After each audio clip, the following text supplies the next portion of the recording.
10ஆம் வகுப்பு சமூக அறிவியல் கைடு.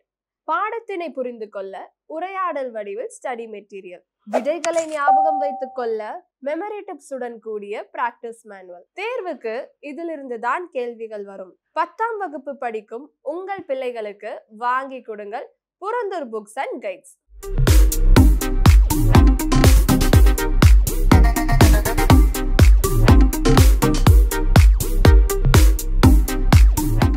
சார், ஆக்சுவலாக ஆக்டிவ் ப்ரொடியூசர் கவுன்சிலோட மேகசினில் வந்துட்டு குபேரா படம் வந்து வெற்றின்னு போட்டிருந்தீங்க. தமிழில் வந்து அது பெரிய வெற்றி அடையல சார். எந்த கிரைட்டீரியா? நம்ம வந்து ஓவராலாக ஒரு திரைப்படத்தினுடைய வணிக வெற்றி பேசுகிறோம். நம்ம அந்த மேகசின்லேயே கிளியராக போட்டிருப்போம். நம்ம வந்து ட்ரெய்லர் பார்த்ததும் உங்களுக்கு என்ன சார் தோணுச்சு? கூலி ட்ரெய்லர் அது வந்து வேற ஒரு பாணியில் இருந்தது. பிகாஸ் அவங்களுக்கு இருக்கிற சேலஞ்ச் என்னென்னா, பல ஹீரோஸ் இருக்காங்க படத்தில். ஹீரோஸ் நான் சொல்கிறேன், ரஜினி சார் ஒரு சென்ட்ரல் ஃபிகராக இருந்தாலும் கூலி படத்துடைய டியூரேஷன் வந்து ஏதாவது பாதிப்பு ஏற்பட்டு? லெங்க்ன்றது பிரச்சனையே கிடையாது. புஷ்பா 2 நம்மளை வந்து ஈர்த்துதா இல்லையா? RRR ஈர்த்துதா இல்லையா? நீங்கள் வந்து பாகுபலி 2 3 hours மேலே தான். இப்போ நான் சொல்கிற எக்ஸாம்பிள் எல்லாமே தெலுங்கு படங்கள் தான்.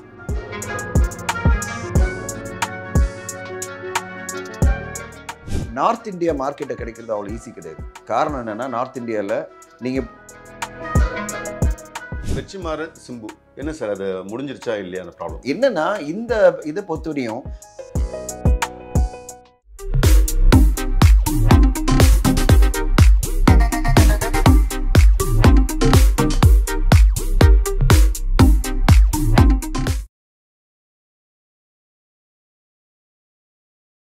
ஹாய் ஹலோ வணக்கம், நான் உங்கள் விக்னேஷ். இன்றைக்கி வந்து ஷேர் வித் வீக்கில் வந்துட்டு யாரை இன்டர்வியூ பண்ண போகிறோன்னா வந்துட்டு producer sir, distributor Dhananjayan sir தான். வணக்கம் சார். வணக்கம் சார். ஆக்சுவலாக ஆக்டிவ் ப்ரொடியூசர் கவுன்சிலோட மேகசினில் வந்துட்டு குபேரா படம் வந்து வெற்றின்னு போட்டிருந்தீங்க. ஆக்சுவலாக தமிழில் வந்து அது பெரிய வெற்றி அடையல சார். எந்த கிரைட்டீரியா? நம்ம வந்து ஓவராலாக ஒரு திரைப்படத்தினுடைய வணிக வெற்றி பேசுகிறோம். நம்ம அந்த மேகசின்லேயே கிளியராக போட்டிருப்போம். நம்ம வந்து கிரிட்டிக்கலாக அக்ளைம்டு ப்ளஸ் வணிக ரீதியில் வெற்றி அப்படின்னா பாக்ஸ் ஆஃபீஸ் மட்டுமே கிடையாது. நம்ம வந்து பாக்ஸ் ஆஃபீஸ் மட்டும் பேசல. சில படங்கள் வந்து கிரிட்டிக்கலாக அக்ளைம்டாக இருக்கலாம். அதாவது நோட்டபிள் ஃபிலிம், அதாவது தமிழ் சினிமா வந்து மொத்தமாகவே ஒன்றுமே ஓடலை, எதுவுமே வந்து நல்ல படம் வரல அப்படின்ற எண்ணமெல்லாம் வரக்கூடாது. நல்ல நல்ல படங்கள்லாம் வந்திருக்கு. அப்போ வந்திருக்குன்னா நீங்கள் அதை வந்து ஃபுல்லாக கேப்சர் பண்ணி ஆகணும். ஒரு மாதத்தில் 25 படம் வருது. 25 படத்தில் 25 படம் அப்படின்னு கிடையாது. ஒரு 4-5 படம் நல்ல படம் வந்திருக்குல்ல, அந்த 4-5 படத்தை கேப்சர் பண்ணுற எண்ணத்தில் தான் நம்ம குபேரா படம் பார்த்தீங்கன்னா டிஜிட்டல் பெரிய வேலைக்கு போயிருக்கு. அது ஆந்திரா தெலுங்கானாவில் பெரிய ஹிட் பண்ணியிருக்கு. ப்ளஸ் ஓவர்சீஸ் நல்லா போயிருக்கு. ஸோ ஓவராலாக அந்த படம் வணிக ரீதியிலையும் வெற்றி. பிகாஸ் டிஜிட்டல் சேட்டலைட்டே நல்ல ப்ரைஸ் போயாச்சு. ஸோ அப்போ ஓவராலாக வணிக ரீதியில் வெற்றி. தெலுங்கு ஆந்திராவில் நல்ல வெற்றி அடைஞ்சிருக்கு. தமிழ்நாடு பொறுத்தவரைக்கும் கொஞ்சம் கம்மியாக போயிருந்தாலும் ஓவராலாக படம் வெற்றி தானே. அப்படி தான் நாங்கள் வந்து எல்லா படத்தையும் போட்டிருக்கோம்.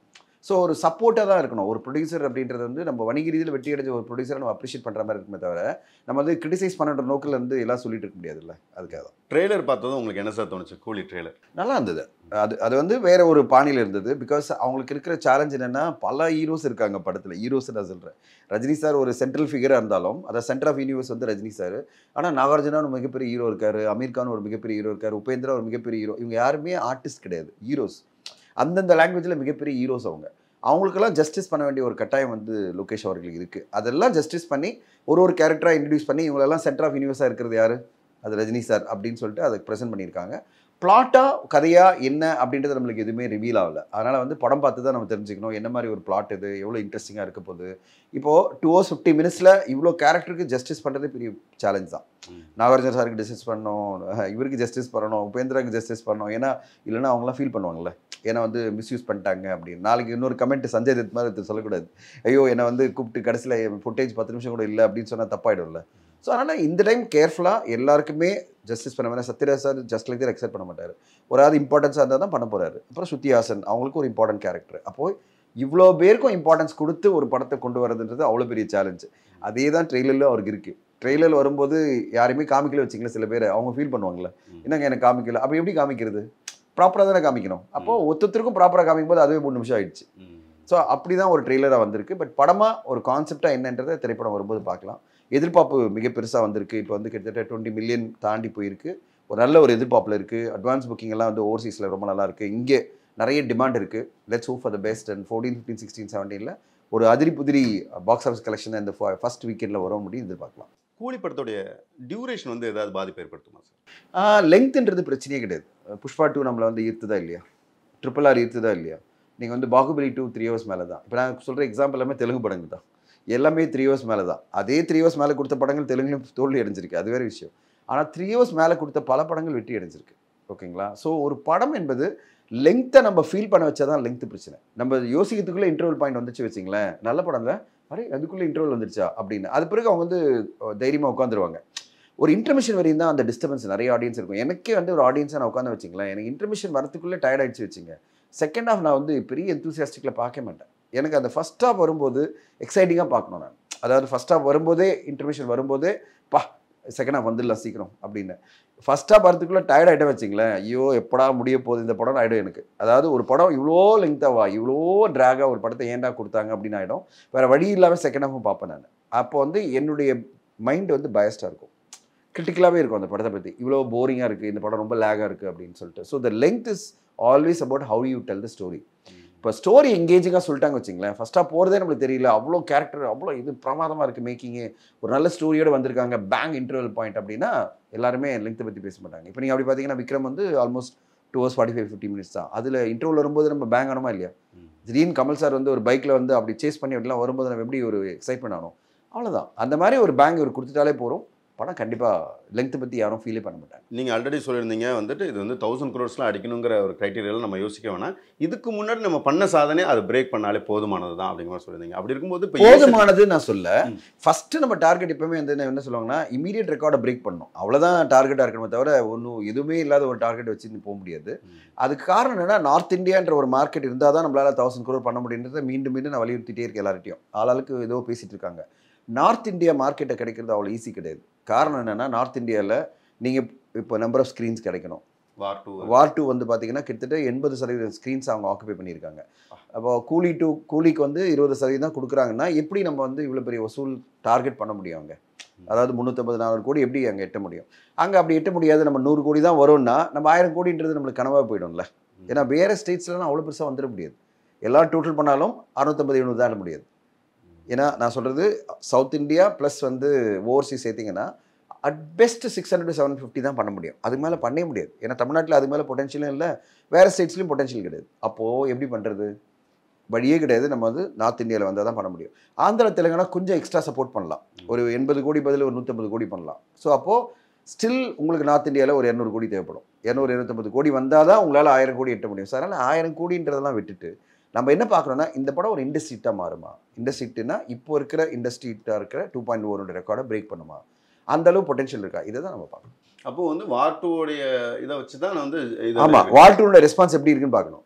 இப்போ நார்த் இந்தியாவில் வார் 2 வந்து அப்படியே ஓவர் பவரிங்காக ரெஸ்பான்ஸ் வந்து வச்சிங்களேன், அந்த ட்ரெய்லரு அந்த படத்துக்கு ஒரு பெரிய ரெஸ்பான்ஸ் வந்துச்சுன்னா நம்ம பிக்கப் பண்ண முடியாது. அதாவது நார்த் இந்தியா அது பெரிய சேலஞ்ச் இல்லை. ஏன்னா இது என்ன தான் இருந்தாலும் டப் படம், அது அவங்க ஒரிஜினல் படம், அதுவும் 2 மாஸ் ஸ்டார்ஸ் இருக்காங்க, அவங்க ஒரு எதிர்பார்ப்பில் இருக்கிற படம். அது டேரக்டரு, ப்ரொடக்ஷன் கம்பெனி எல்லாமே பயங்கர ஸ்ட்ராங்காக இருக்காங்க. அப்போ ஆப்வியஸ்லி அவங்களுடைய ஸ்ட்ரென்த்து ஹெவியாக இருக்கும்ல. அது எதிர நிற்கணும்னா நம்மளும் அதுக்கேற்ற மாதிரி ப்ரொமோஷன் பண்ணணும், அங்கே போய் எதாவது பண்ணோம். அவங்க எதுவுமே பண்ணல. இப்போதைக்கு இந்த டீம் வந்து ஒன்லி ஹிந்தியில் யூடியூப்பில் மட்டும்தான் ட்ரெய்லர் போட்டிருக்காங்க. அது எந்த அளவு போய் ரீச் ஆகும் மக்களை? நார்த் இந்தியா மக்கள்லாம் உள்ளே வரணும்னா ஏதாவது ஒன்று அந்த மார்க்கெட்டுக்கு ஒன்று இருக்கணும்ல. அது எதுவுமே இல்லாமல் நீங்கள் வந்து ஒரு அறிமுகமே இல்லாமல் ஒரு படத்தை நம்ம கொண்டு வரும்போது என்ன ஆகும்னா, அந்த மார்க்கெட்டில் ஓரளவு அந்த ஆர்டிஸ்ட் வேல்யூனால ஒரு ஓப்பனிங் இருக்கும். அதை தவிர நம்ம வந்து ரெக்கார்ட் பிரேக்கிங் கலெக்ஷன்லாம் வரணும்னா நிறைய எஃபோர்ட் போட வேண்டியிருக்கு. அந்த எஃபோர்ட்டுக்கு அவங்க தயாராக இல்லை, அவங்க பண்ணலை. ஆனால் நம்ம அதை பற்றி எதிர்பார்க்காம நம்ம என்ன எதிர்பார்க்கணும்னா, இது இண்டஸ்ட்ரீட்டாக மாறுமானா இப்போ இருக்கிற பொட்டன்ஷியலுக்கு கண்டிப்பாக இண்டஸ்ட்ரீட்டாக மாறதுக்கான எல்லா சாத்தியக்கூறுகளும் இருக்குது. இண்டஸ்ட்ரீட்னா தமிழ் சினிமாவில் நம்பர் 1 படமாக வந்ததுக்கான வாய்ப்புகள் இருக்குது.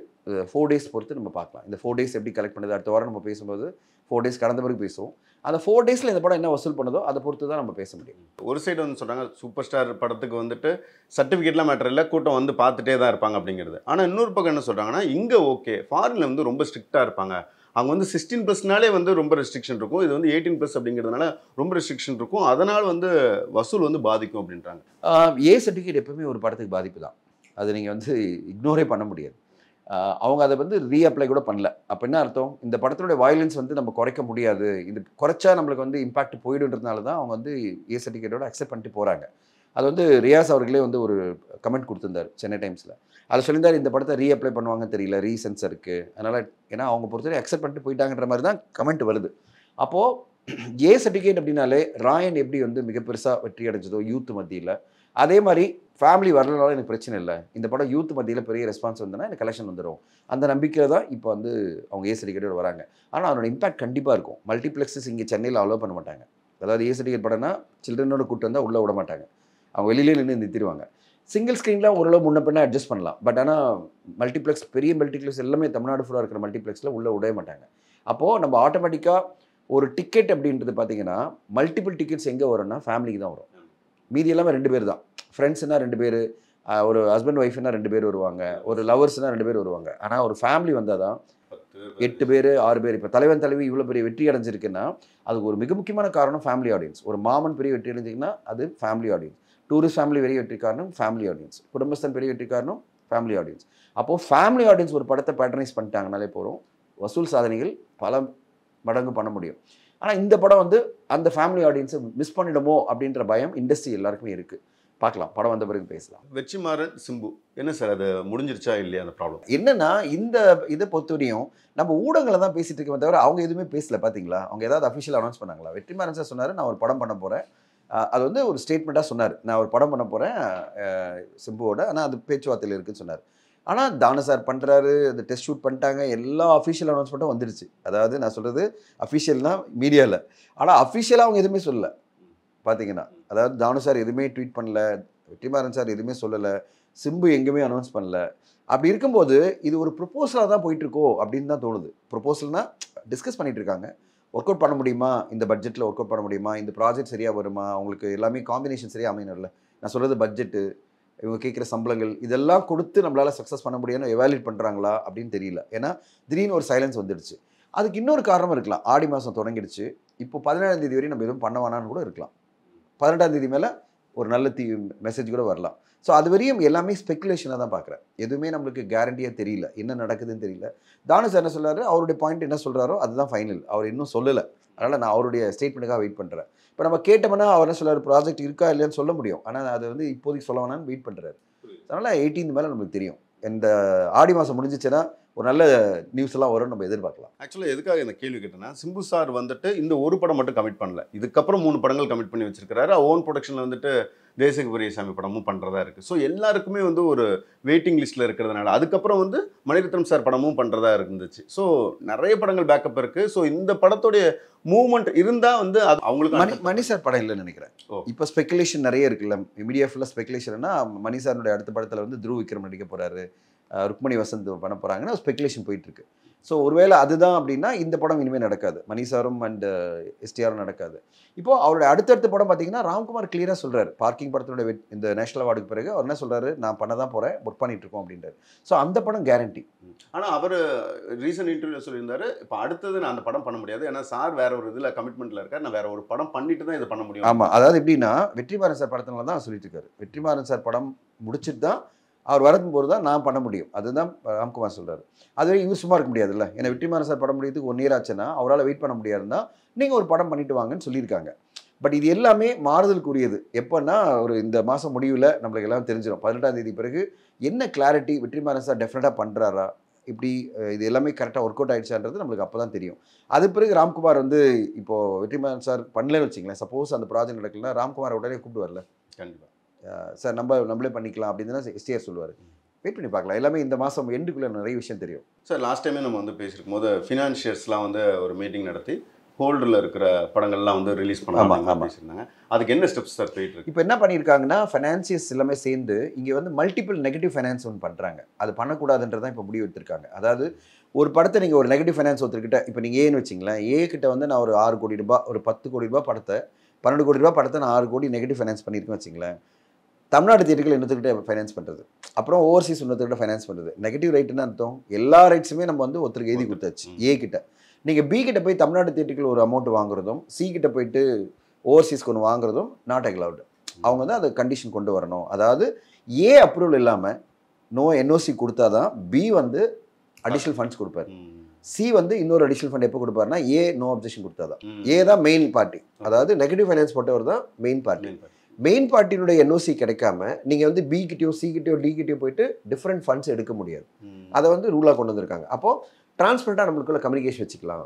எப்படின்னா நம்ம எல்லாருமே எல்லா ஃபைனான்ஸ் இருக்கும், இமீடியட்டாக குரூப் ஒன்று ஃபார்ம் பண்ணிவிட்டு நான் ஒரு நெகட்டிவ் ஃபைனான்ஸ் போட்டிருக்கேன், இந்த படத்துக்கு நான் போட்டிருக்கேன். இப்போ தனஞ்சயன் ஒரு படம் பண்ணுறாரு, தனஞ்சயனுக்கு இந்த படத்துக்கு இந்த ஸ்டார் காஸ்ட்டுக்கு நான் நெகட்டிவ் ஃபைனான்ஸ் போட்டிருக்கேன் அப்படின்னு இன்ஃபர்மேஷன் கொடுத்துருவாங்க. இப்போ என்ன ஆகிடும், நான் வந்து இன்னொரு ஃபைனான்ஸ் கிட்ட போனால் என்ன சொல்லுவாங்க, ஆல்ரெடி அவர் சார் நெகட்டிவ் ஃபைனான்ஸ் ஆல்ரெடி அவர்கிட்ட போட்டிருக்கீங்க, கிட்ட போட்டிருக்கீங்க, என்ஓசி வாங்கிட்டு வாங்க, நான் பண்ணுறேன்.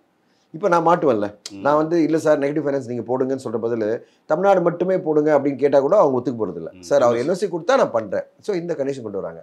அடுத்ததான் ரெண்டாவது மிகப்பெரிய ஆக்ஷன் அவங்க என்ன எடுக்கிறாங்கன்னா, பெண்டிங்கில் இருக்கிற ஒரு 24 முக்கியமான படங்கள், பாப்புலர் ஆர்டிஸ்ட் நடித்த படங்களை எப்படியாவது வெளியில் கொண்டு வரணும், அதுக்கு என்ன தீர்வு அப்படின்னு எல்லா ஃபைனான்சியல் என்ன சொல்லியிருக்காங்க, நீங்கள் வந்து உங்கள் அசல் வட்டியெல்லாம் எதிர்பார்த்தீங்கன்னா நடக்காது. இப்போது ஒரு படத்துக்கு வந்து 20 கோடி கடன் இருக்குது, அந்த படத்தை நம்ம ரிலீஸ் பண்ணுவோம், 10 கோடி வந்தால் ப்ரொபோஷனேட்டாக எல்லாருக்கும் 50% கொடுத்துரும். அதாவது 20 கோடி 10 கோடி தான் வந்திருக்குன்னா எல்லாருக்கும் ப்ரொபோஷனேட்டாக 50% தான் கிடைக்கும். நீங்கள் பேலன்ஸ் லோனை வந்து அவர்கிட்ட பர்சனலாக வச்சுக்கலாம், அந்த ப்ரொடியூசர்கிட்ட. சார் நீங்கள் எப்படியாவது திருப்பி கொடுங்கன்னு கேட்கலாமே தவிர இந்த படத்து மேலே வந்து பெண்டிங் வைக்க வேணாம். ஏன்னா எல்லாருக்கும் கொஞ்சமாவது பணம் வரட்டும், இல்லைனா படமும் கில்லாகுது, அதனால் பணமும் வரப்போகிறது இல்லை. இப்போ ஒரு படம் வந்து அட்லீஸ்ட் 10 கோடியாவது மானிட்டைசேஷன் பண்ண முடிய படம் இன்னொரு 5 வருஷம் கழிச்சு 0 வெளியாயிடும். கண்டிப்பாக. அப்புறம் எதுக்கு அந்த படத்தை நீங்கள் வந்து பண்ணிட்டு இருக்கீங்க? ஸோ இதுதான் எங்களுடைய பாயிண்ட். அகரம் ஃபவுண்டேஷனுடைய அந்த செலிப்ரேஷன்ஸ் பார்க்குறதுக்கு அவ்வளோ எமோஷனலாக இருந்துச்சு.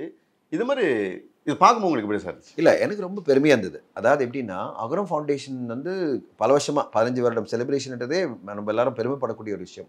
இங்கே தமிழ் சினிமாவில் ஒரு 3-4 பேர் இப்படி பண்ணிட்டு இருக்கிறத பார்க்கும்போதே பெருமையாக இருக்குது. சூர்யா சார், கார்த்தி சார், அந்த குடும்பமே இப்படி ஒரு பெருசாக பண்ணிட்டு இருக்காங்கன்னா, லாரன்ஸ் மாஸ்டர் ஒரு சைடில் அவருடைய ஃபவுண்டேஷன் மூலமாக பண்ணுறது, கேபி பாலா தான் சம்பாதிக்கிறது குறைவான அமௌண்ட்டாக இருந்தாலும் அவ்வளோ தொலைவு அவர் வந்து எல்லாருக்கும் சப்போர்ட் பண்ணிட்டு இருக்காருல்ல, அதெல்லாம் பார்க்கும்போது இங்கே வந்து ஃபிலாந்தெரபி நல்ல ஒரு மைண்ட் செட் இருக்குது. அது எல்லாருக்குமே வரணும். அப்போ தான் வந்து இந்த இண்டஸ்ட்ரி, உலகம், இந்த சமுதாயம் ரொம்ப நல்லாயிருக்கும்.